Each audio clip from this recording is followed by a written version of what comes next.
29 lakhs ಕೊಟ್ಟು ಗಾಡಿ ತಗೊಳೋದು ಒಂದೇ ಅಲ್ಲ, ಈ ಮಾಡಿಫಿಕೇಶನ್ಗೆ ಆಲ್ಮೋಸ್ಟ್ ಅಲ್ಲಿ ಇವರು 15-16 ಲಕ್ಷ ಖರ್ಚು ಮಾಡಿದ್ದಾರೆ. ನಮಸ್ಕಾರ ಸ್ನೇಹಿತರೆ, ಮತ್ತೊಮ್ಮೆ ಚಾನಲ್ಗೆ ಸ್ವಾಗತ. ಸೊ ನನ್ನ ಎಕ್ಸೈಟ್ಮೆಂಟ್ ನೀವು ನೋಡಿರ್ಬೋದು ಯಾವ ತರ ಎಕ್ಸೈಟ್ಮೆಂಟ್ ಅಲ್ಲಿ ಇದೀನಿ ಅಂತ. ಯಾಕೆಂದ್ರೆ because I am going to review India's first ever chrome blue wrap Mahindra Thar racks.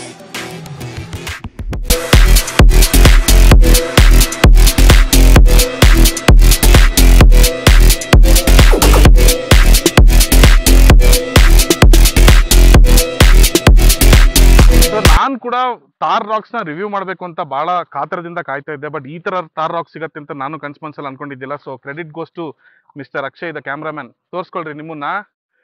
ನಮಸ್ಕಾರ ಹೇಳ್ರಿ ನಮ್ಮ ವೀಕ್ಷಕರಿಗೆ. ಸೊ ಗಾಡಿಯಲ್ಲಿ ನೀವು ನೋಡ್ಬೋದು ಕಂಪ್ಲೀಟ್ ಮಾಡಿಫಿಕೇಶನ್ ಅಂತಂದ್ರೆ ಇವಾಗ ಇದಕ್ಕೊಂದು ಬಂಪರ್ ಕೂಡ ಹಾಕ್ಸಿದ್ದಾರೆ. This is completely metallic bumper. So ಇಲ್ಲಿ ನೀವು ನೋಡ್ಬೋದು ಈ ಗ್ರಿಲ್ ಕೂಡ ಚೇಂಜ್ ಆಗುತ್ತೆ. ಇನ್ಫ್ಯಾಕ್ಟ್ ಕಂಪ್ಲೀಟ್ ಗ್ರಿಲ್ ಕೂಡ ರೂಬಿಕಾನ್ ಡಿಸೈನ್ ಅಲ್ಲಿ ಬರುತ್ತೆ. ಸೊ ನೆಕ್ಸ್ಟ್ ನೀವು ನೋಡೋದಾದ್ರೆ ನಿಮಗೆ ರೂಫ್ ಲೈಟ್ಸ್ ಕಾಣಿಸುತ್ತೆ 1, 2, 3, 4. ಸೊ ಇದು ಬೇರೆ ಯಾವ್ದು ಕಲರ್ಸ್ ಬರೋದಿಲ್ಲ, ಇದರಲ್ಲಿ ವೈಟ್ ಕಲರ್ ಬರುತ್ತೆ ಅಷ್ಟೇ ಸಿಂಪಲ್ ಆಗಿ. ಸೊ ಮಿರರ್ಸ್ ಏನ್ ನೋಡ್ತಿದ್ದೀರಲ್ಲ ಇದು ಆಟೋ ಫೋಲ್ಡ್ ಆಗುತ್ತೆ ಲಾಕ್ ಮಾಡಿದಾಗ. ಹಾಗೂ ಇದು ಬಂದು ನಿಮಗೆ 360 ಕ್ಯಾಮ್ರಾ. ಸೊ ನೆಕ್ಸ್ಟ್ ನೀವು ನೋಡೋದಾದ್ರೆ ವೀಲ್ ಬಗ್ಗೆ ನೋಡೋಣ. ವೀಲ್ ಯಾವುದೇ ತರ ಮಾಡಿಫಿಕೇಶನ್ಸ್ ಆಗಿಲ್ಲ, ಸ್ಟಾಕ್ ಏನ್ ಬರುತ್ತಲ್ಲ ಅದೇ ಸೇಮ್ ವೀಲ್ಸ್. 19 ಇಂಚ್ ವೀಲ್ಸ್ ಆಗಿರುತ್ತೆ ಎರಡೂ ಕೂಡ. And this is a 4x4 vehicle. ಹಿಂದ್ಗಡೆ ಕೂಡ ನಿಮಗೆ ಡಿಸ್ಕ್ ಬ್ರೇಕ್ ಸಿಗುತ್ತೆ, ಮುಂದ್ಗಡೆ ಬೈ ಡಿಫಾಲ್ಟ್ ಡಿಸ್ಕ್ ಬ್ರೇಕ್ ಇರುತ್ತೆ ಎಲ್ಲ ಗಾಡಿಗೆ. ಸೊ ಇನ್ನೊಂದು ನೀವು ನೋಡಬಹುದು ಸ್ನೇಹಿತರೆ, ಈ ಒಂದು ಸ್ಪೇರ್ ವೀಲ್ ನ ಸೈಜು ಎಕ್ಸಾಕ್ಟ್ ಆಗಿ ಕೊಟ್ಟಿದ್ದಾರೆ. ಹಾಗೂ ಮ್ಯಾಗ್ ವೀಲ್ಸ್ ಕೊಟ್ಟಿರೋ ಕಾರಣ ಏನಂತಂದ್ರೆ ಇನ್ ಕೇಸ್ ನೀವೇನಾದ್ರೂ ಆಫ್ ರೋಡಿಗೆಲ್ಲ ಹೋದಾಗ ಏನಾಗುತ್ತೆ, ನೀವು ವೀಲ್ ನ ಚೇಂಜ್ ಮಾಡ್ತೀರಾ. ಬೇರೆ ಗಾಡಿಗಳಿಗೆಲ್ಲ ಕಂಪೇರ್ ಮಾಡಿದ್ರೆ ಏನಾಗುತ್ತೆ ಗೊತ್ತಾ, ಬೇರೆ ಗಾಡಿಗಳು ಅಂದ್ರೆ ಒಂದ್ ಸೈಜ್ ಕಡಿಮೆ ಕೊಟ್ಟಿರ್ತಾರೆ. ಸೊ ನೆಕ್ಸ್ಟ್ ನೀವು ಇದರದ್ದು ಬ್ರೇಕ್ ಲೈಟ್ಸ್ ನೋಡ್ಬೋದು ಯಾವ ಥರ ಇದೆ ಅಂತ. ಇದು ಇವಾಗ ಆನ್ ಆಗಿದೆ, ಬಟ್ ಬೆಳಕಿರೋದ್ರಿಂದ ಅಷ್ಟು ಕಾಣಿಸ್ತಾ ಇಲ್ಲ. ಸೊ ಹಿಂದ್ಗಡೆ ಕೂಡ ಇವರು ಇದು ಬ್ರೇಕ್ ಲೈಟ್ಸ್ ಹಾಕಿದ್ದಾರೆ ನೋಡಿ. ಇಂಡಿಕೇಟರ್ಸ್ ನೋಡಿ ಯಾವ ಥರ ವರ್ಕ್ ಆಗ್ತಾ ಇದೆ. ಸೊ ಬ್ರೇಕ್ ಅಪ್ಲೈ ಮಾಡಿದ ತಕ್ಷಣ ನೋಡ್ಬೋದು ನೀವು ಎಷ್ಟು ಸಖತ್ತಾಗಿ ಕಾಣುತ್ತೆ ಅಂತ. ಇದು ರಾತ್ರಿ ಹೊತ್ತು ಮಾತ್ರ ತುಂಬ ಚೆನ್ನಾಗಿ ಕಾಣಿಸುತ್ತೆ. ಸೊ ಬನ್ನಿ ಇವಾಗ ಇನ್ನೇನು ಒಳಗಡೆ ಕುತ್ಕೊಳ್ಳೋಣ, ಕೇಳೋಣ ಏನೇನು ಫೀಚರ್ಸ್ ಇದೆ, ಸ್ವಲ್ಪ ಇವ್ರ ಹತ್ರನೂ ಎಕ್ಸ್ಪ್ಲನೇಷನ್ ತೊಗೊಳೋಣ. ಬ್ರೋ ಫೈನಲಿ ಏನಿದೆ ಬ್ರೋ ಇಂಟೀರಿಯರ್ ಬಗ್ಗೆ ಏನು ಮಾತಾಡ್ತೀರಾ? ಇಂಟೀರಿಯರ್ ಕಂಪ್ಲೀಟ್ಲಿ ಲೆದರ್ ಚೇಂಜ್ ಮಾಡಿಸಿದೀವಿ. ಓಕೆ, ಕಂಪನಿಯಿಂದ ಬಂದಿದ್ದು white colour, beige colour interiors. Okay, ಈ ಕಲರ್ ಇಂಟೀರಿಯರ್ಸ್ ಬರೋದು. ಓಕೆ, ಈ colour we didn't like that. Okay, ಇದು ಓನರ್ ತುಂಬಾ ಇಷ್ಟಪಟ್ಟಿಲ್ಲ. ಓಕೆ, ಎಕ್ಸ್ಟೀರಿಯರ್ ಕಲರ್ ಚೇಂಜ್ ಮಾಡಿಸಿರೋ ಕಾರಣದಿಂದ they plan to change it. ಈ ಕಲರ್ಗೆ ಬೇಜ್ ಇದನ್ನ ಏನಾದ್ರು ಚಾಕ್ಲೇಟ್ ಬ್ರೌನ್ ಕಲರ್ ಇದಕ್ಕೆ ತುಂಬಾನೇ ಚೆನ್ನಾಗಿ ಮ್ಯಾಚ್ ಆಗಿದೆ ಆಕ್ಚುಲಿ ಹೇಳ್ಬೇಕು ಅಂತಂದ್ರೆ. ಯಾಕಂದ್ರೆ ಎಕ್ಸ್ಟೀರಿಯರ್ ಬ್ಲೂ ಇರೋದ್ರಿಂದ ಅಪೋಸಿಟ್ ಕಲರ್ ಮ್ಯಾಚ್ ಮಾಡಿ ಬ್ರೌನ್ ಮಾಡಿ ಕಸ್ಟಮೈಸ್ ಮಾಡಿ. ಇವಾಗ ನೀವು ಎಲ್ಲೆಲ್ಲಿ ಬ್ರೌನ್ ಕಲರ್ ಪಾರ್ಟ್ ನೋಡ್ತಾ ಇದ್ದೀರೋ, ಸೈಡ್ ರನ್ನಿಂಗ್ ಬೋರ್ಡ್ ಇದೆಲ್ಲ ಏನಿದೆಯಲ್ಲ ಬ್ರೌನಿಶ್, ಇದು ಡ್ಯಾಶ್ ಬೋರ್ಡ್ಸ್ ಅಪೋಸ್ಟ್ ಲೆದರ್ ಅಪೋಸ್ಟರ್ಸ್ ಎಲ್ಲೆಲ್ಲಿ ಕಾಣಿಸ್ತೀರ ನಿಮ್ಗೆ ಎಲ್ಲ ಕಸ್ಟಮೈಸ್ ಆಗಿರುವಂಥದ್ದು. ಮತ್ತೆ ನಮ್ಮ ಏನು ಫ್ಲೈಟ್ಸ್ ಅಲ್ಲಿ ನೀವು ನೋಡಿರ್ತೀರ ಟರ್ಬೈನ್ಸ್ ಅಲ್ಲಿ ಏನು ಇರುತ್ತೋ ಅದು ಇವೆಲ್ಲ ಕಸ್ಟಮೈಸ್. ಇದು ಅಷ್ಟೇ AC ವಿಂಗ್ಸ್ ಬಂದು ಟರ್ಬೈನ್. ಈ DNA ನಾವು ತಗೊಂಡಿರೋದು from G wagon. Okay, okay, Mercedes G wagon ಅಲ್ಲಿ ನಾವು ಇದನ್ನ ನೋಡಿ ಇಷ್ಟಪಟ್ಟಿದ್ದು. ಸೊ ದಟ್ ಇದನ್ನ ಜಿ ವ್ಯಾಗನ್ ಕಾನ್ಸೆಪ್ಟ್ ಇದಕ್ಕೆ ಹಾಕ್ಸಿದ್ವಿ ನಾವು. ಓಕೆ, ಆಮೇಲೆ ambient lighting system 12 colours of ambient lighting system ಹಾಕ್ಸಿದ್ವಿ. ನೈಟ್ ವ್ಯೂ ಅಲ್ಲಿ ನೀವು ನೋಡಬಹುದು ಇದನ್ನ. ನೈಟ್ ಟೈಮ್ ಅಲ್ಲಿ ಐ ಥಿಂಕ್ ನಿಖಿಲ್ ತೋರಿಸ್ತಾರೆ ನಿಮ್ಗೆ. ನಾವು ನೈಟ್ ಇನ್ನೊಂದ್ಸತಿ ವಿಡಿಯೋ ಮಾಡೋಣ ಹಂಗಿದ್ರೆ ಯಾವ ತರ ಕಾಣಿಸುತ್ತೆ ಅಂತ. ಬಂದಿರೋದೇ ಆ ಕಾರಣಕ್ಕೋಸ್ಕರ ತೋರಿಸ್ತೀವಿ. ಇಷ್ಟು ದೂರನೇ ಬಂದಿದೀವಿ ಅಂತ ಇನ್ನು ಅದನ್ನ ತೋರಿಸ್ತಿಲ್ದಂಗೆ ಇರ್ತೀವಿ ಕಂಪ್ಲೀಟ್ ಇದನ್ನ. ಸೊ ನೈಟ್ ಹೊತ್ತು ಯಾವ ತರ ಇದೆ ಅಂತ ನೋಡ್ತಿದ್ದೀರಲ್ಲ ಸ್ನೇಹಿತರೆ, ಅಲ್ಟಿಮೇಟ್ ವ್ಯೂಸ್. ಸೊ ಈ ಗ್ರಿಲ್ಸ್ ಎಲ್ಲ ನೋಡಿ, ನಾನು ಬೆಳಗ್ಗೆ ತೋರಿಸಿದ್ನಲ್ಲ, ನೈಟ್ ಹೊತ್ತು ಎಷ್ಟು ಸಕ್ಕದಾಗಿ ಕಾಣಿಸುತ್ತೆ ನೋಡಿ. ಇದನ್ನ ಚೇಂಜ್ ಕೂಡ ಮಾಡಿ ತೋರಿಸ್ತಾರೆ. ಹಿಂದ್ಗಡೆ ಕೂಡ ಇದೆ, ಹಿಂದ್ಗಡೆ ಕೂಡ ಕಂಪ್ಲೀಟ್ ಲೈಟ್ಸ್ ಇದೆ. ಸೊ ಇದು ಚೇಂಜ್ ಆಗತ್ತೆ ನೋಡಿ, ನೋಡಿ ಈ ಥರ ಎಲ್ಲ ಚೇಂಜ್ ಆಗತ್ತೆ. ಇದು ತುಂಬ ಯುನೀಕ್ ಆಗಿದೆ ಡಿಸೈನು ನೋಡಿ. ಅದೊಂದು ಅಲ್ಲೊಂದೇ ಕಡೆ ಅಲ್ಲ, ಇಲ್ಲೂ ಕೂಡ ಚೇಂಜ್ ಆಗತ್ತೆ ನೋಡಿ. ಮಲ್ಟಿ ರೇನ್ಬೋ ಕಲರ್ ಸಿಸ್ಟಮ್ಸ್ ನೋಡಿ,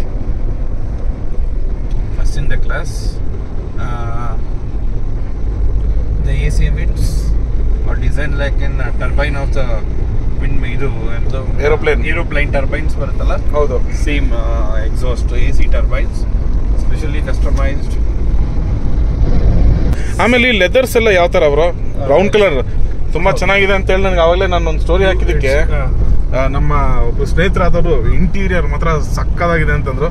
ಇವನ್ ನನಗೂ ಅಷ್ಟೇ, ಗಾಡಿ ಇದನ್ನ ಹತ್ಬೇಕಾದ್ರೆ ನನಗೆ ಸಿಕ್ಕಾಪಟ್ಟೆ ಖುಷಿ ಆಗಿತ್ತು. ಒಂಥರ ಲಕ್ಸುರಿ ಫೀಲ್ ಬಂದ್ಬಿಡ್ತು. This is imported leather.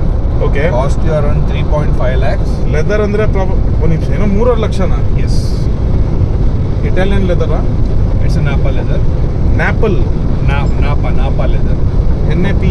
S, it's napa leather. Imported Stanley leather, Stanley ಇವೆಲ್ಲ ಬರುತ್ತಲ್ಲ, it equivalent is the same company. Very important. ಇದರಲ್ಲಿ ಮೇಜರ್ ಏನಂದ್ರೆ ಬೇರೆ ಎಲ್ಲ ಕಡೆ ನೀವು ಕಾರ್ ಇಟ್ಕೊಂಡಿದ್ದೀರಾ, ಸುಮಾರು ಜನ ಕಾರ್ ಇಟ್ಕೊಂಡಿರ್ತಾರೆ. ಸ್ಟಾರ್ಟಿಂಗ್ ಸುಮಾರು ದಿವಸ ಪಾರ್ಕಿಂಗ್ ಅಲ್ಲಿ ನಿಂತು ಗಾಡಿ ತೆಗೆದ್ರೆ ಡೋರ್ ತೆಗೆದ ಒಂಥರ ಸ್ಟಿಂಕಿಂಗ್ ಸ್ಮೆಲ್ ಬರುತ್ತೆ. ಹೌದು, ಅದು ಬರಲ್ಲ ಇದರಲ್ಲಿ. ಮೇಜರ್ ಥಿಂಗ್ ಅದು, ಆ ಸ್ಮೆಲ್ ಬರಲ್ಲ. ತುಂಬಾ ನೀಟಾಗಿ ವರ್ಕ್ ಮಾಡಿದ್ದಾರೆ ಬ್ರೋ. ಇದು ಇನ್ಸ್ಟಾಲೇಷನ್ ಸೇರಿಸಿ 3.5 ಲಕ್ಷ ಅಥವಾ ಹೆಂಗೆ ಬ್ರೋ? ಎಸ್, ಹೌದು.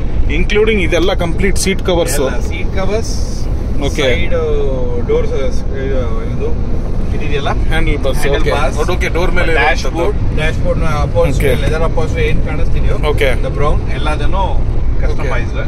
ನಮ್ಮಲ್ಲಿ ಅದೊಂದು ಗಾದೆ ಉಂಟಲ್ಲ, ಕಾಸಿ ತಕ್ಕಂತೆ ಕಜ್ಜಾಯ ಅನ್ನೋದಿದೆಯಲ್ಲ, ಅದೇ ತರ ಈ ದೂರದ ಬೆಟ್ಟ ನುಣ್ಣು ಅಂತಾರಲ್ಲ, ಈ ದೂರದಿಂದ ತೋರಿಸ್ತಾರೆ ಸರ್ ಒರಿಜಿನಲ್ ಲೆದರ್ ಸರ್, ಹಂಗೆ ಹಿಂಗ ಆಗತ್ತೆ, ಇದು ಹಂಗಾಗತ್ತೆ, ಮಣ್ಣಾಗತ್ತೆ, ಹಸಿ ಆಗತ್ತೆ. ಬಟ್ ಇಂಡಸ್ಟ್ರಿ ನಮಗೆ ಏನ್ ಗೊತ್ತಾ, ಕ್ವಾಲಿಟಿ ಇರಬೇಕು ನಿಜವಾಗ್ಲು.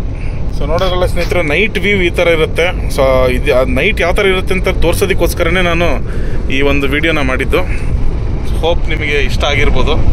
ಆಮೇಲೆ ನೆಕ್ಸ್ಟ್ ಥಿಂಗ್, ಲೆದರ್ ಅಪೋಸ್ಟರೀಸ್ ಎಲ್ಲ ಮಾಡಿ. ಎಷ್ಟಾಗಿದೆ ಬ್ರೋ ಕಾಸ್ಟ್ ಇದು ಲೆದರ್ ಕಂಪ್ಲೀಟ್? ಇವಾಗ ಇನ್ನ ಹೇಳ್ಬೇಕಂದ್ರೆ ಹಿಂದ್ಗಡೆ ಸೀಟ್ಸ್ ಆಗ್ಲಿ ಫುಲ್ ಅಲ್ಲ, ಎಲ್ಲೆಲ್ಲಿ ನೀವು ಬೇಜ್ ಕಲರ್ ನೋಡಿದಿರೋ ಅದನ್ನ ಕಂಪ್ಲೀಟ್ ಮಾಡಿದೀವಿ. ಕೇಳ್ತೀರಾ ಇದನ್ನ ಯಾಕೆ ಮಾಡಿಸ್ತೀರಾ, but it doesn't looks good. ಇದು ಬ್ರೌನ್ ಆದ್ರೆ ಮ್ಯಾಚಿಂಗ್ ಆಗಲ್ಲ ನಮಗೆ, ಯಾಕಂದ್ರೆ ಅಪೋಸಿಟ್ ಕಲರ್ ಆಗಿರ್ಬೇಕು. ಎಲ್ಲ ಬ್ರೌನಿಶ್ ಆಗ್ಬಿಟ್ರೆ ಗಾಡಿ ಡಸಂಟ್ ಲುಕ್ಸ್ ಗುಡ್. ಇದು ವೈಟ್ ಆಗಿದೆ, ಚೆನ್ನಾಗಿದೆ, ಲುಕ್ಸ್ ವೆರಿ ಗುಡ್. ಹಾಗಾಗಿ ಇದನ್ನ ಒಂದು ಮಾಡಿಸಿದ್ದು. ಮತ್ತೆ ಆಂಬಿಯಂಟ್ ಲೈಟಿಂಗ್ ಸಿಸ್ಟಮ್ ಒಂದು ಮಾಡಿಸಿದೀವಿ.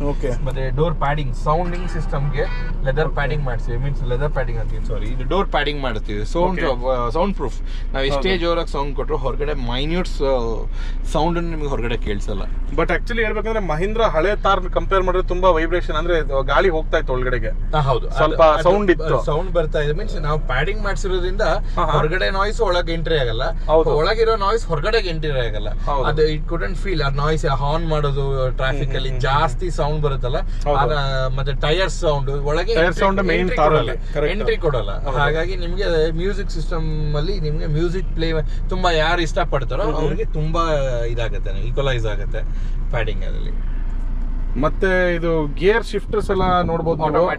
ಆಟೋಮ್ಯಾಟಿಕ್ ಗಾಡಿ ಆಗಿರೋದ್ರಿಂದ ಪಾರ್ಕಿಂಗ್ ಬರುತ್ತೆ, ರಿವರ್ಸ್, ನ್ಯೂಟ್ರಲ್, ಮ್ಯಾನ್ಯುಯಲ್ ಮತ್ತೆ MD ಅಂತ ಬರುತ್ತೆ. ಇಫ್ ಯು ಆರ್ ಮ್ಯಾನ್ಯುಯಲ್ ಆಗಿ ಚೇಂಜ್ ಮಾಡ್ಕೊಳ್ಳೋದು ಅಂತ, if you are more aggressive on concentrated about the off roading ಎಲ್ಲ ಹೋದಾಗ ಈಕ್ವಲೈಸರ್ ಇದನ್ನ ರೈಟ್ ಲೆಫ್ಟ್ ಸೈಡ್ ಪುಲ್ ಮಾಡಿದೆ. First gear, second gear, third gear, fourth gear, fifth gear, sixth gear ಇದನ್ನ ಹಾಕಬಹುದು. ಬೇಡ ನನಗೆ ಆಟೋಮೆಟಿಕ್ ಬೇಜಾರಾಯ್ತು, ಮೀನ್ಸ್ ಮ್ಯಾನ್ಯುಯಲ್ ಇಂದ ಆಟೋಮೆಟಿಕ್ ಬೇಕು, just you should pull it. Automatic D driving ಬರುತ್ತೆ, ಇಲ್ಲಿ ಡಿ ಬರುತ್ತೆ. ಈಗ ನೋಡಿ ಮ್ಯಾನ್ಯುಯಲ್ ಹಾಕಿ ಫಸ್ಟ್ ಗೇರ್, ಓಕೆ, ಸೆಕೆಂಡ್, ಈ ತರ ಚೇಂಜ್ ಆಗ್ತಾ ಹೋಗುತ್ತೆ. ಟೈರ್ ಡೈರೆಕ್ಷನ್ ಕೂಡ ತೋರಿಸ್ತಾ ಇದೆಯಲ್ಲ. ಹೌದು, ನಾವು ಯಾವ್ದು ಇದರಲ್ಲಿ ಇರ್ತೀವಿ, ಯಾವ ಎಷ್ಟು ಡಿಗ್ರಿಲಿ ಇದೆ, ಲೆಫ್ಟ್ ರೈಟ್ ಕಂಪ್ಲೀಟ್ಲಿ ತೋರಿಸುತ್ತೆ. ಓಕೆ, ಇದು ಡಿಫರೆನ್ಷಿಯಲ್ ಅಲ್ಲ ಇದು? ಹೌದು, differential. If you want in off road ಇದನ್ನ ಕಂಪ್ಲೀಟ್ ಇದು ಮಾಡ್ಕೊಳ್ಳೋದು. L4L, N 2H, 4H neutral, 4 low. 4 low actually ಏನಕ್ಕೆ ಅಂತಂದ್ರೆ ಸಿಕ್ಕಾಪಟ್ಟೆ ಇನ್ಕ್ಲೈನ್ ಇದ್ದು ಎಕ್ಸ್ಟ್ರೀಮ್ ಆಫ್ ರೋಡ್ ಇದ್ದಾಗ ಅಲ್ಲಿಗೆಲ್ಲ ಸಿಗಾಕೊಂಡ್ರೆ ಹೌದು, ಅದು ಕಂಪ್ಲೀಟ್ ತುಂಬಾ ಈಸಿಯಾಗಿ ನಾವು ಇದರಿಂದ ಆಚೆ ಕಡೆ ಬರ್ಬೋದು. ಆಮೇಲೆ ಡಿಸ್ಟ್ರಿಬ್ಯೂಟ್ ಆಗುತ್ತೆ, ಡಿಪೆಂಡ್ ಮೀನ್ಸ್ 4x4 ರೆಗ್ಯುಲರ್ ಇದಕ್ಕೆ ಏನಾಗುತ್ತೆ, ಆಟೋಮೆಟಿಕ್ ಡಿಸ್ಟ್ರಿಬ್ಯೂಟ್ ಆಗುತ್ತೆ. ಕ್ಯಾಲ್ಕುಲೇಟ್ ಯಾವ ವೀಲಿಗೆ ಎಷ್ಟು ಪವರ್ ಬೇಕು ಆಟೋಮೆಟಿಕ್ಲಿ ಕ್ಯಾಲ್ಕುಲೇಟ್ ಮಾಡುತ್ತೆ, ಕ್ಯಾಲ್ಕುಲೇಟ್ ಮಾಡಿ ಡಿಸ್ಟ್ರಿಬ್ಯೂಟ್ ಮಾಡುತ್ತೆ ಪವರ್. ಈಗ ಬೇರೆ 4x4 ಅಲ್ಲಿ ಏನಾಗುತ್ತೆ ಒಂದೊಂದ್ಸತಿ 50-50-50 ಬರುತ್ತೆ. ಇದ್ರಲ್ಲಿ ಹಂಗಲ್ಲ. For example front right wheel ನಿಮ್ಗೆ ಪಾಟಲ್ ಸಿಗಾಕೊಂಡ್ರೆ ಅದಕ್ಕೆ ಪವರ್ ಜಾಸ್ತಿ ಬೇಕಾಗುತ್ತೆ, ಮಿಕ್ಕಿದ ಅವಶ್ಯಕತೆ ಇಲ್ಲ, ಸುಮ್ಮನೆ ಸ್ಪಿನ್ ಹಾಕೋದು ಬದಲು ಈಗ ಫ್ರಂಟಿಗೆ ಜಾಸ್ತಿ ಪವರ್ ಬೇಕಾ, ಡಿಸ್ಟ್ರಿಬ್ಯೂಟ್ ಆಗುತ್ತೆ ಜಾಸ್ತಿ, ಅಲ್ಲಿಗೆ ಹೋಗುತ್ತೆ. ಹೌದು, ಸ್ಟಾರ್ಟ್ ಟು ಸ್ಪಿನ್ ಅಲ್ಲಿ ಅವಾಗ ಪವರ್ ಜಾಸ್ತಿ ತಗೊಳುತ್ತೆ ಸೆಕ್ಷನ್, ಅದರಿಂದ ಈಕ್ವಲೆಂಟ್ ಆಗಿ ಡಿಸ್ಟ್ರಿಬ್ಯೂಟ್ ಆಗುತ್ತೆ. ಓಕೆ, ಸೊ ಆರ್ಮ್ ರೆಸ್ಟ್ ನೋಡಬಹುದು, ಇದು ಕೂಡ ಇವರು ಲೆದರೇಟ್ ಮಾಡಿಸಿದ್ದಾರೆ. ಸೊ ಇದೊಂದು ಸ್ಟೋರೇಜ್ ಸ್ಪೇಸ್ ಸಿಗುತ್ತೆ ನಿಮಗೆ. ಇಲ್ಲಿ 2 ಕಪ್ ಹೋಲ್ಡರ್ ಸಿಗುತ್ತೆ. ಸೊ ಇದು ಪಾರ್ಕಿಂಗ್ ಬಟನ್, ಇದು auto hold, basically hand break. So ಅದು ಬಿಟ್ಟರೆ ನೆಕ್ಸ್ಟ್ ನೀವು ಕ್ಯಾಬಿನ್ ಅಲ್ಲಿ ಏನೇನಿದೆ ಅಂತ ನೋಡೋದಾದ್ರೆ ಇಲ್ಲಿ ಪುಷ್ ಬಟನ್ ಒತ್ತಿದ್ರೆ ನಿಮಗೆ ಇದು ಡ್ಯಾಶ್ ಬೋರ್ಡ್ ಓಪನ್ ಆಗುತ್ತೆ. ಸೊ ಇಲ್ಲಿ ಇದು ಕೂಡ ಕೊಟ್ಟಿದ್ದಾರೆ, ಕೂಲಿಂಗ್ ಆಪ್ಷನ್ ಕೂಡ ಇದೆ ಇದರಲ್ಲಿ, ದಟ್ ಈಸ್ ಗುಡ್. ಇಲ್ಲೊಂದು ಗ್ರಾಪ್ ಕೊಟ್ಟಿದ್ದಾರೆ ಇಟ್ಕೊಳ್ಳೋದಕ್ಕೆ, ಹಾಗೂ ಸೀಟ್ ಕೂಡ ವೆಂಟಿಲೇಟೆಡ್ ಸೀಟ್ ಆಗಿರುತ್ತೆ ಫ್ರಂಟ್ ಎರಡೂನು, ಅಲ್ವಾ ಬ್ರೋ? ಹೌದು, ಇಲ್ಲಿ ನೋಡಿ. ಸೊ ಇವ್ರೊಬ್ರಿಗೆ ಬೇಕಾದ್ರೆ ಮಾಡ್ಕೊಬೋದು ವೆಂಟಿಲೇಟೆಡ್ ಸೀಟು, ನನಗೆ ಬೇಡ ಅಂದರೆ ನನಗೆ ಬೇಡ. So it's optional. ಸೊ ನನಗೂ ಎಷ್ಟು ಬೇಕು ಅಂತ ನಾನು ಇದನ್ನ ವೆಂಟಿಲೇಟೆಡ್ ಸೀಟು, ಅದರಲ್ಲೂ ಪ್ರೆಷರ್ಸ್ ಇರುತ್ತೆ, ಹೈ ಲೋ ಮೀಡಿಯಮ್ ಆ ಥರ.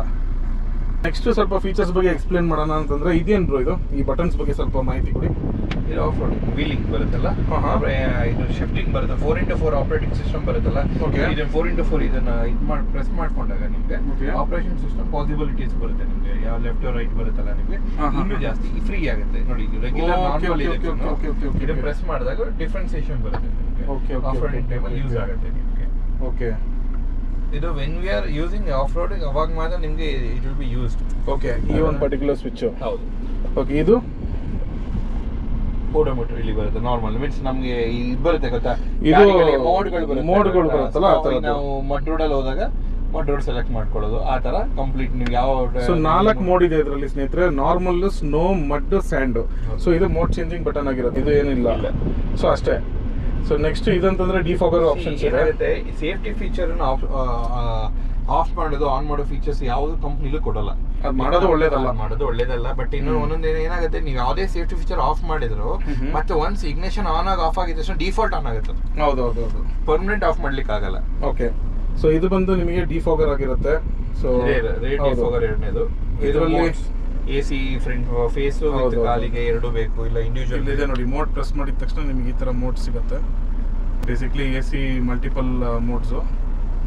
ಸೊ ಅದು ಬಿಟ್ಟರೆ ನೆಕ್ಸ್ಟ್ ಆಫ್ ಅಂತಂದ್ರೆ AC ಆಫ್ ಆಗುತ್ತೆ. ಇದು AC ಆನ್ ಬಟನ್. ಇದರಲ್ಲೇ ನಿಮಗೆ ಟೆಂಪ್ರೇಚರ್ ಕೂಡ ಸೆಟ್ ಮಾಡ್ಬೋದು, ಲೋ ಹೈ ಅಂತ. ಸೊ ಇದು ಫ್ಯಾನ್ ಸ್ಪೀಡ್ ಆಪ್ಷನ್ಸ್ ಆಗಿರುತ್ತೆ. ನೆಕ್ಸ್ಟ್ ಇನ್ಫಾರ್ಮೇಟಿವ್, ಇದಕ್ಕೇನಂತಾರೆ ಇದಕ್ಕೆ ಎಂಟರ್ಟೈನ್ಮೆಂಟ್ 360 ಡಿಗ್ರಿ ಕ್ಯಾಮ್ರಾ ಸಿಗುತ್ತೆ ನಿಮಗೆ. ಫ್ರಂಟ್ ಬ್ಲಾಕ್ ಮಾಡಿಸ್ಯಾರ ಇವಾಗ, ಯಾಕಂದ್ರೆ ಗ್ರಿಲ್ ಚೇಂಜ್ ಆಗ್ತಿರೋದ್ರಿಂದ ಇವರು ಅದನ್ನ ಇನ್ಸ್ಟಾಲ್ ಮಾಡಿಲ್ಲ. ಸೊ ನೆಕ್ಸ್ಟ್ ನಿಮಗೆ ಸೆಟ್ಟಿಂಗ್ ಆಪ್ಷನ್ಸ್ ಬರುತ್ತೆ, ಹಾಗೂ ರೇಡಿಯೋ ಇದೆ, ಕಾಲ್ ಆನ್ಸರ್ ಮಾಡೋದಕ್ಕೆ ಒಂದು ಬಟನ್ ಇದೆ, ಮ್ಯೂಸಿಕ್ಕು, ಹೋಮು. ಅದು ಬಿಟ್ಟರೆ power of, power on. Steering ಅಲ್ಲಿ ನೋಡೋದಾದ್ರೆ ನಿಮಗೆ ವಾಯ್ಸ್ ಕಮಾಂಡ್ ಬಟನ್ಸ್ ಇದೆ, ಹಾಗೂ SRC ಅಂದ್ರೆ ಏನು? ಇದು ನಮ್ಮ ಇದು ಮೋಡ್, ಇದು ಬ್ಲೂಟೂತ್ ಬೇಕಾ? ಓಕೆ, ಇಲ್ಲಿ ಬರುತ್ತೆ ನೋಡಿ. ಪ್ರೆಸ್ ಮಾಡಿದ ತಕ್ಷಣ Bluetooth, audio, iPad, videos controlling system completely ಇಲ್ಲಿ ನೋಡಿ ಸೆಲೆಕ್ಟ್ ಆಗುತ್ತೆ. ಇಲ್ಲಿ ಇದು ಪ್ರೆಸ್ ಮಾಡಿದ ತಕ್ಷಣ ಇದು ವಾಯ್ಸ್ ಕಂಟ್ರೋಲಿಂಗ್. ಇದು ಜಸ್ಟ್ ಪ್ರೆಸ್ ಮಾಡಿದ್ರೆ ಕಮಾಂಡಿಂಗ್ ತಗೊಳುತ್ತೆ. If you are connected with Alexa ಅಥವಾ ಸಿರಿ ಕೂಡ ಹಂಗೆ ಓಪನ್ ಆಗುತ್ತಾ? ಇಲ್ಲ, ಜಸ್ಟ್ ಇದು. ಓಕೆ, ಹಾಗಾಗಿ ಇದ್ರಲ್ಲಿ ಬರುತ್ತೆ. ಸೊ ಇದು ಕಾಲ್ ಆನ್ಸರ್, ಡಿಸ್ಕನೆಕ್ಟ್ ಬಟನ್, ಅದು ಕ್ರೂಸ್ ಕಂಟ್ರೋಲ್. ನಾವು ಎಷ್ಟು ಅಬೌವ್ 80 ಕಿಲೋಮೀಟರ್ ಸ್ಪೀಡ್ ಅಲ್ಲಿ ಹೋಗಿ ಲಾಕ್ ಮಾಡಿದಾಗ ಬ್ರೇಕ್ ಪ್ರೆಸ್ ಮಾಡಿದ ತಕ್ಷಣ ಡಿಆಕ್ಟಿವೇಟ್ ಆಗುತ್ತೆ. ಸೊ ಇದು ಮತ್ತೆ ರೆಸ್ಯೂಮ್ ಅಂತಂದ್ರೆ ಮತ್ತೆ ರೆಸ್ಯೂಮ್ ಮಾಡೋದಕ್ಕೋಸ್ಕರ ಇದೇನು ಇದು ಫೇವರೇಟ್ ಬಟನ್. ಇದು ಇದಕ್ಕೆ ನಾವು ಏನ್ ಬೇಕಾದ್ರೆ ಆಕ್ಟಿವೇಟ್ ಮಾಡ್ಕೊಬಹುದು. ಅದನ್ನ ಫೇವರೇಟ್ ಬಟನ್ ಹಾಕಿ ನಮ್ಗೆ ಯಾವಾಗ ಅದನ್ನ ಇದು ಮಾಡ್ಕೊಂಡ್ರೆ ಕಂಪ್ಲೀಟ್ ಸೇವ್ ಆಗುತ್ತೆ. ಮ್ಯಾನ್ಯುಯಲ್ ಫ್ರಂಟ್ ಹೋಮ್ ಸ್ಕ್ರೀನ್ ಗೆ ಹೋಗುತ್ತೆ. ಏನೇನು ನಮ್ಮ ಡಿಸ್ಪ್ಲೇ ಏನೇನು ಬೇಕು, ಮ್ಯಾನ್ಯುಯಲ್ ರೆಕಾರ್ಡ್ಸ್ ಆಗ್ಲಿ, alerts, for complete digital display ಅಲ್ಲ ಬ್ರೋ. RPM ಇಂದ ಹಿಡಿದು ಎಲ್ಲಾನು ಸತಿ ರೈಸ್ ಮಾಡಿ ತೋರಿಸಿ ಬ್ರೋ, RPM ಯಾವ ತರ ತೋರಿಸುತ್ತೆ ಅಂತ. ಓ ಲವ್ಲಿ. ಸೊ ಅಲ್ಲೆಲ್ಲ ಬಟನ್ಸ್ ಎಲ್ಲ ಹೈಡ್ ಆಗಿರುತ್ತೆ. ಸೊ ನಾವು ರೈಸ್ ಮಾಡಿದಷ್ಟು ಅದು ತೋರಿಸ್ತಾ ಹೋಗುತ್ತೆ ನಂಬರ್ ಎಷ್ಟು ಅಂತ. ಸೊ ಪ್ಲಸ್ ಇದು ಟಾಪ್ ಎಂಡ್ ಮಾಡೆಲ್ ಗಾಡಿ ಆಗಿರುತ್ತೆ ಸ್ನೇಹಿತರೆ. ಈ ಟಾಪ್ ಎಂಡ್ ಮಾಡೆಲ್ ಗಾಡಿಗೆ ಕಾಸ್ಟ್ ಎಷ್ಟು ಅಂತ ಕೇಳಿದ್ರೆ ಆಲ್ಮೋಸ್ಟ್ ಅಲ್ಲಿ 29 lakhs ಆಗಿದೆ. 29 lakhs ಕೊಟ್ಟು ಗಾಡಿ ತಗೊಳೋದು ಒಂದೇ ಅಲ್ಲ, ಇದರಲ್ಲಿ ಮಾಡಿಫಿಕೇಶನ್ ಗೆ ಆಲ್ಮೋಸ್ಟ್ ಅಲ್ಲಿ ಇವರು 15-16 ಲಕ್ಷ ಖರ್ಚು ಮಾಡಿದ್ದಾರೆ. So this is one of the costliest Mahindra Thar ಅಂತ ನಾನು ಹೇಳ್ತೀನಿ. ಸೊ ಇವತ್ತಿಗೆ ನಾವು ಬ್ಯಾಂಗ್ಳೂರ್ ಟು ಚಿಕ್ಕಮಂಗ್ಳೂರು ಕೂಡ ಇದೇ ತರಲ್ಲೇ ಬಂದಿದ್ದು. ನನಗೆ ಸಿಕ್ಕಾಪಟ್ಟೆ ಖುಷಿ ಇದೆ, ಒಳ್ಳೆ ಕಂಫರ್ಟ್ ಇತ್ತು. ಸೊ ನಮ್ದು ಈ ರಿವ್ಯೂ ವಿಡಿಯೋ ಆಗಿದ ತಕ್ಷಣ ನಾವು ನೆಕ್ಸ್ಟ್ ನಾವು ಮಾಡ್ತಿರೋದನ್ನೇ ಇವಾಗ ಭದ್ರಾ ಟೈಗರ್ ರಿಸರ್ವ್ಗೆ ಹೋಗ್ತೀವಿ. ಸೊ ಇನ್ನೇನು ಇಲ್ಲಿ ಹಿಂದ್ಗಡೆನೇ ಇರೋದು, ಅದು ನೆಕ್ಸ್ಟ್ ವ್ಲಾಗಲ್ಲಿ ಹಾಕ್ತೀನಿ ಆ ವಿಡಿಯೋನ, ಅದನ್ನ ನೋಡಿ. ಸೊ ಡ್ಯಾಶ್ ಕ್ಯಾಮ್ ಕೂಡ ಇದೆ ಇದಕ್ಕೆ. ಡ್ಯಾಶ್ ಕ್ಯಾಮ್ ಎಷ್ಟಿದೆ ಬ್ರೋ ಕಾಸ್ಟ್? ಅಪ್ರಾಕ್ಸಾಗೆ 40,000 ಅಲ್ಲ. ಈ ಒಂದು ಬಟನ್ ಏನಿದೆ ಇದು ಕ್ಲೋಸ್ ಮಾಡೋದಕ್ಕೆ, ಯಾವುದೋ ನಮ್ಮ ಪ್ಯಾನೋರಾಮಿಕ್ ರೂಫ್ನ. ಸೊ ಇವಾಗ ಸನ್ ಬ್ಲೈಂಡ್ ಓಪನ್ ಆಗತ್ತೆ ನೋಡ್ಕೊಳ್ಳಿ.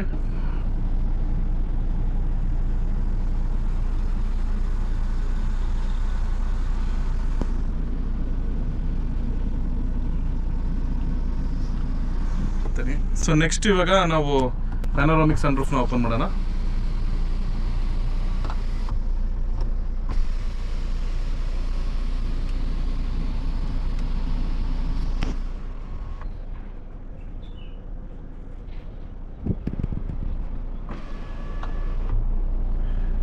ಸೊ ನೋಡಿದ್ರಲ್ಲ ಸ್ನೇಹಿತರೆ, ಸಖತ್ತು ಮ್ಯಾಸಿವ್ ಆಗಿದೆ ಮಾತ್ರ ಸ್ಪೇಸು. ತುಂಬಾನೇ ಚೆನ್ನಾಗಿದೆ ಈ ಪ್ಯಾನೋರಾಮಿಕ್ ಸನ್ ರೂಫು. ತುಂಬಾ ವೈಡ್ ಆಗಿದೆ ಹಾಗೂ ತುಂಬಾನೇ ನೀಟ್ ಆಗಿದೆ. ನೋಡಿ ಎಷ್ಟು ಅಗಲ ಓಪನ್ ಆಗತ್ತದು. ಸೊ ಬೂಟ್ ಸ್ಪೇಸ್ ನೋಡಿದ್ರಲ್ಲ, ತುಂಬ ಸ್ಪೇಷಿಯಸ್ ಆಗಿದೆ. ಬೂಟ್ ಸ್ಪೇಸ್ ಬಂದು ಇಷ್ಟಿರುತ್ತೆ. ಸೊ ಇಲ್ಲೂ ಕೂಡ ಒಂದು ಸ್ಪೀಕರ್ ಇದೆ, ಹರ್ಮನ್ ಕಾರ್ಡನ್ನು. ಇಲ್ಲೊಂದಿದೆ, ಇಲ್ಲೆರಡಿದೆ. ಟೋಟಲ್ ಐ ಥಿಂಕ್ 7 ಸ್ಪೀಕರ್ಸ್ ಇದೆ.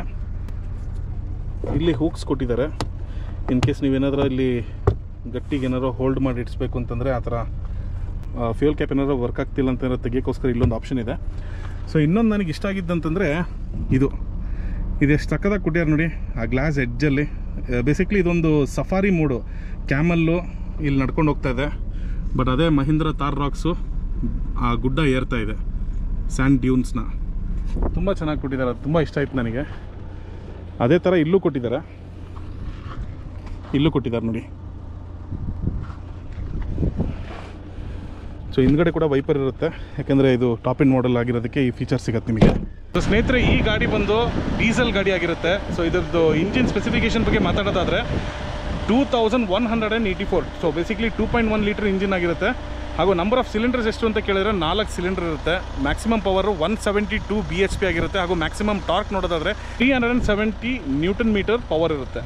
ಸೀಟಿಂಗ್ ಕೆಪಾಸಿಟಿ ಎಷ್ಟು ಅಂತ ಕೇಳಿದ್ರೆ 5, ಟ್ರಾನ್ಸ್ಮಿಷನ್ ಟೈಪು ಆಟೋಮೆಟಿಕ್ ಆಗಿರುತ್ತೆ. ಸೊ ಫ್ಯೂಯಲ್ ಕೆಪಾಸಿಟಿ ಎಷ್ಟು ಅಂತ ಕೇಳಿದ್ರೆ 57 ಲೀಟರ್ಸ್ ಆಗಿರುತ್ತೆ.